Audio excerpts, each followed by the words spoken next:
ora, welcome to O.M.G News. I'm Siobhante. And I'm Nathan. In today's stories, a new crime wave is sweeping through the country in form of wool and graffiti. Scientists have invented an invisibility cloak. We help them find it, and the latest around the weather in the country. But first, a story that will turn your world upside down. If you think the world is getting more and more topsy-turvy, it turns out you're right. Builders in Germany have built an upside-down house, and before you think they may have read the plans upside down, they did it on purpose. The wacky abode was built as a tourist attraction as well as being a comment on the state of the world. The house is 23 feet tall and it rests on its roof. It has steel beams in the attic inside the house. There are beds screwed into the ceiling, upside-down wardrobes, and an upside-down kitchen. There's even an upturned bathroom, though it's not known if anyone has tried to have a bath in it or go to the toilet. Normally a house like this would take about 3 weeks to build. This one took over 4 months because workers kept getting confused by the strange angles of the walls. Many tourists visiting the house complain of feeling sick and dizzy after a few minutes inside. We cross over now to our reporter Kayla, who is inside the house. How are you feeling, Kayla?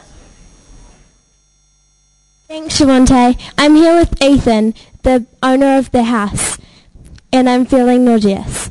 So what made you build an upside-down house? Well, an upside-down house is unusual, and I wanted it to be unique. What comment do you feel the house makes to the state of the world? Well, actually right now it's in a pretty bad state because we forgot to screw everything down, and I guess that only accounts for half of the world. What are some challenges of living in an upside-down house when the bedrooms, bathrooms and kitchen are from the ceiling? Well, I can't cook steak or sleep properly, but the worst has got to be the bathroom, because having a shower upside down is a nightmare. So how do you move around the house? Well, I don't actually live in that house. I live in another house in Berlin, but when I'm visiting, I have these special suction cups that I put on my feet. Well, that's all from me. Thank you, Ethan, for coming in today. And now back to Nathan in the studio. Thanks, Kayla. Even watching that makes me feel sick. And now for a story that is truly out of sight. Look out, Harry Potter. The world of science is catching up to the world of magic. Scientists in Europe have created a 3D invisibility cloak, which can hide objects by blending light waves. It has been found that light can be controlled using special tiny crystals that make objects disappear. So far, scientists have made small objects such as coins disappear, but hope it won't be long before they are hiding cars, planes, and even people. People have always dreamed of making themselves invisible. One top scientist says the possibilities are endless, and we're all very excited. However, since inventing the invisibility cloak, the scientists have been having trouble finding it. As soon as we put it down somewhere, it just disappears, the inventor of the cloak said. It appears they are having trouble finding other things too, like their lunch, which they think may be underneath the cloak. What will this invention actually be used for?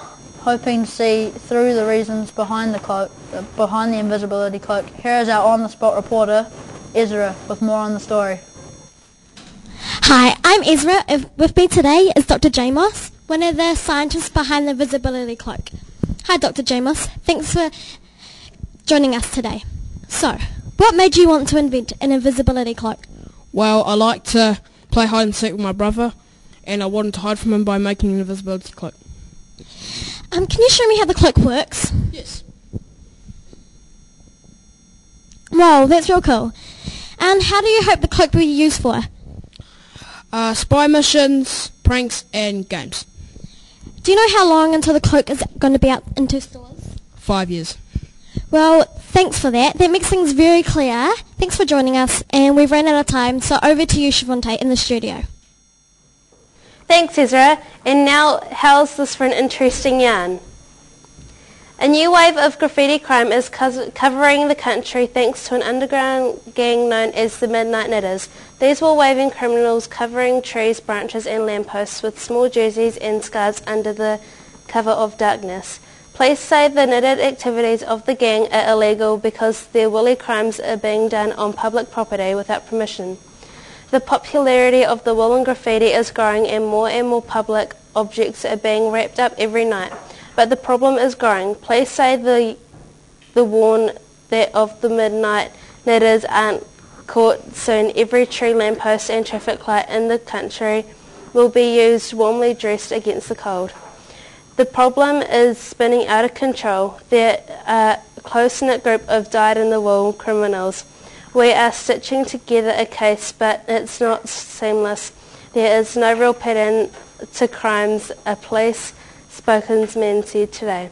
So far, the criminal knitters have escaped arrest and continue to pull the wool over the eyes for both the public and the police. We go now to a secret location with our investigative reporter Cody. Hal has an exclusive interview with one of the Midnight Knitters gang. Thanks, Shavonte. I'm Cody, and joining me now is Hugo and Carson. And joining me in this top secret location. Hello, and thanks for joining us. What led you into the dark underworld of knitted graffiti? Well, my dad decided to bring me into the art, and it's addicting, and I just love the rush of knitting. What about you, Hugo? What got you into it? My grandmother got me into knitting by just showing me how to make clothes and stuff, and I turned out to be a naturals, and I decided to show off my talents to the world by joining this gang.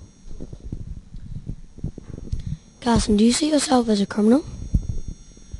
Well, not really, because knitting graffiti is an art. What about you, Hugo? I have to admit my answer is the same as Carson's. Apart from trees, lampposts and traffic lights, what else would you like to graffiti with your woolens? Well, I like to graffiti the houses, shops and pets just to make them warm and cuddly. Yes, warm and cuddly. What about you, Hugo? I wouldn't actually mind running into shops and throwing them all over the place and just grabbing hats and throwing them everywhere. I find that quite fun. What would the gang do if they found out that you had told the police about their criminal activity? Well, they'll probably put me in jail, and they'd probably hurt me in some brutal way. What about you, Hugo? What did they say they'd do to you? I actually reckon this is an idle threat, but they said they'll put me on concrete shoes and throw me in the ocean. Oh, harsh, not like they're knitting. Well, thanks for your time, Hugo and Carson of the Midnight Knitters gang. We now go to Zach with the weather update. Thank you, Cody, and good evening, New Zealand. Let's have a look at tomorrow's weather. Starting in the far north in Kaitaia, you'll have some flashy flooding and raindrops as big as your head. If you're going outside, wear a hat. Moving down to Auckland, there will be a mixture of fair conditions and unfair conditions, but those are the conditions, and you'll just have to accept them. There will be no weather at all for the Bay of Plenty. It's taking a short holiday, but is expected to be back for next weekend. In the Napier and Hastings, the weather will sometimes be changeable and sometimes not. We have really no idea what will happen. In the Taranaki, there are depression brings with a very dull day with no highlights at all. It'll be overcast and gloomy all morning, but things should cheer up by the evening, so don't worry, everything will be fine. Wellington will have another capital day. There'll be no wind at all and the conditions will be so pleasant, the action will be extreme.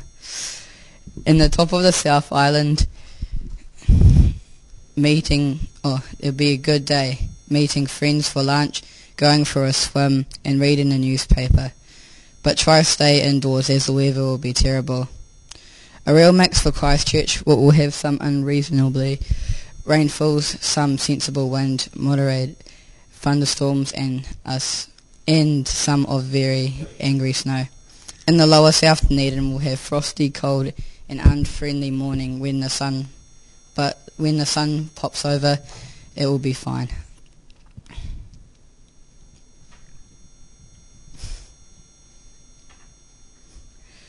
That's all from me. Remember, if it's raining outside, that's the weather for you. Good night, New Zealand. Now back to the studio with Shavonte and Nathan. That's Isaac. Well, that's all we have time for. We hope you've enjoyed this evening's broadcast.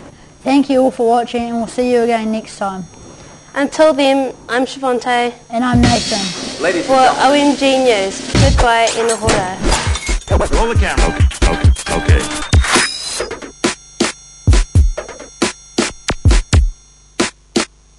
Good evening, ladies and gentlemen. Tonight we are featuring an interview with a very peculiar-looking gentleman. Scene 1, take 1.